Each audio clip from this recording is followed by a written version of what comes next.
Assalamualaikum warahmatullahi wabarakatuh. Kembali lagi di channel Nasihat Kehidupan Misteri.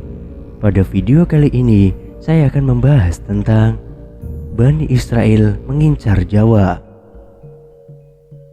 Tentang peradaban Jawa atau peradaban Atlantis selalu dikaitkan dengan kiprah Bani Israel.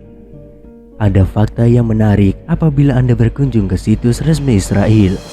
Misalnya di kantor Perdana Menteri Israel atau kantor kedubes Israel di seluruh dunia terpampang nama ibu kota Israel, Jaffa Tel Aviv atau Jawa Tel Aviv, dan mahkota Rabbi Yahudi yang menjadi imam sinagog memakai gambar rumah coklo Jawa.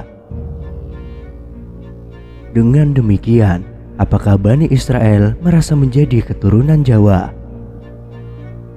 Yang disebut Jawa adalah seluruh etnik Nusantara yang dulunya penghuni benua Atlantis sebelum dikirim banjir besar oleh Allah. Setelah banjir besar, benua ini pecah menjadi 17.000 pulau yang sekarang bernama Indonesia. Hanya beberapa etnik yang masih tersisa, selebihnya menjadi cikal bakal bangsa-bangsa di dunia, antara lain bangsa India, Cina, termasuk Jepang, Eropa, Israel, Arab, dan India. Dalam bahasa Jawi kuno, arti Jawa adalah moral atau akhlak. Maka dalam percakapan sehari-hari, apabila dikatakan seseorang orang Jawa, berarti tidak punya akhlak atau tidak punya sopan santun. Sebutan Jawa ini sejak dulunya dipakai untuk menyebut keseluruhan wilayah Nusantara. Penyebutan etnik-etnik sebagaimana berlaku saat ini adalah hasil taktik politik Divide et Impera para penjajah. Sejak zaman benua Atlantis, Jawa memang menjadi pusat peradaban karena dari bukti-bukti fosil manusia purba di seluruh dunia sebanyak 6 jenis fosil, 4 diantaranya ditemukan di Jawa.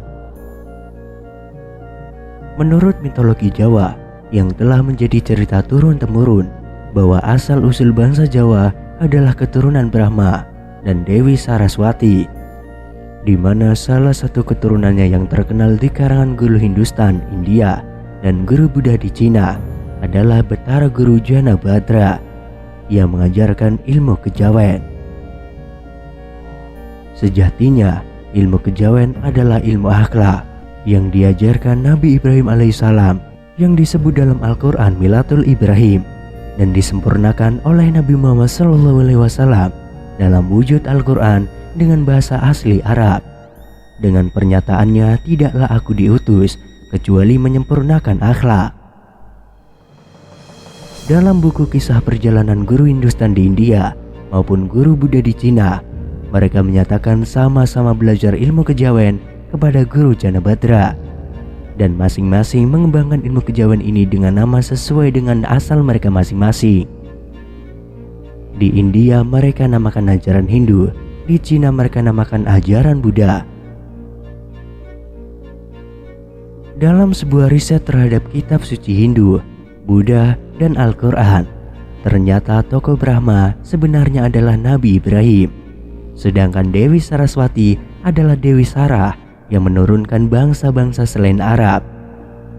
Bukti lain bahwa ajaran Buddha berasal dari Jawa adalah adanya prasasti yang ditemukan di candi-candi Buddha di Thailand maupun Kamboja yang menyatakan bahwa candi-candi tersebut dibangun dengan mendatangkan arsitek dan tukang-tukang dari Jawa. Karena memang waktu itu orang Jawa dikenal dengan bangsa tukang yang telah berhasil membangun Candi Borobudur sebagai salah satu keajaiban dunia. Ternyata berdasarkan hasil riset Lembaga Studi Islam dan Keperbakalaan yang dipimpin oleh Kiai Haji Fahmi Basya, dosen matematika Islam UIN Syarif Hidayatullah, bahwa sebenarnya Candi Borobudur adalah bangunan yang dibangun oleh tentara Nabi Sulaiman, termasuk di dalamnya dari kalangan bangsa jin dan setan yang disebut di dalam Al-Quran sebagai Arsy Ratu Saba. Sejatinya, Prince of Saba atau Ratu Bilqis adalah Ratu Boko yang sangat terkenal di kalangan masyarakat Jawa. Sementara patung-patung di Candi Borobudur yang selama ini dikenal sebagai patung Buddha sejatinya adalah patung model bidadara dalam surga yang menjadikan Nabi Sulaiman sebagai model dan berambut keriting. Dalam literatur Bani Israel dan Barat, bangsa Yahudi dikenal sebagai bangsa tukang dan berambut keriting. Tetapi faktanya, justru suku Jawa yang menjadi bangsa tukang dan berambut keriting. Hasil riset tersebut juga menyimpulkan bahwa suku Jawa disebut sebagai Bani Luqman karena menurut karakternya suku tersebut sesuai dengan ajaran-ajaran Luqmanul Hakim sebagaimana tertera di dalam Al-Quran. Perlu diketahui bahwa satu-satunya nabi yang termaktub di dalam Al-Quran yang menggunakan nama Depansu hanyalah Nabi Sulaiman, dan negeri yang beliau wariskan bernama Sleman, yang diperintah oleh keturunannya yang juga bernama Depansu, yaitu Soekarno, Soeharto, dan Susilo.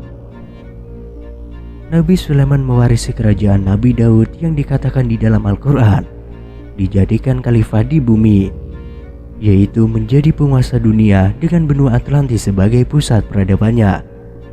Nabi Daud juga dikatakan raja yang mampu menaklukkan besi, yaitu membuat senjata dan gamelan dengan tangan. Beliau juga bersuara merdu dan juga menaklukkan gunung-gunung sehingga dikenal sebagai Raja Gunung. Di Nusantara, yang dikenal sebagai Raja Gunung adalah Sailendra. Menurut Daud Yusuf, nama Sailendra berasal dari kata Saila dan Indra. Saila yang berarti gunung dan Indra yang berarti raja. Jadi sebenarnya Bani Israel yang sekarang menjajah Palestina bukan keturunan Israel asli yang hanya terdiri 12 suku. Tetapi mereka menamakan diri suku ke-13, yaitu suku Khazar yang aslinya dari Asia Tengah. Hasil perkawinan campur Bani Israel yang mengalami diaspora dengan penduduk lokal. Posisi suku Khazar ini mayoritas di seluruh dunia, sedangkan Yahudi yang asli telah menghilang, yang dikenal sebagai suku-suku yang hilang atau The Lost Tribes, yang mana mereka pergi ke arah timur dan banyak yang menuju ke The Promised Land, yaitu Indonesia atau Nusantara sendiri. Dan The Promised Land atau tanah yang dijanjikan sebenarnya adalah Indonesia Nusantara, bukan Palestina yang berada di Timur Tengah. Maka atas alasan itulah para Bani Israel sedang menuju ke The Promised Land Indonesia.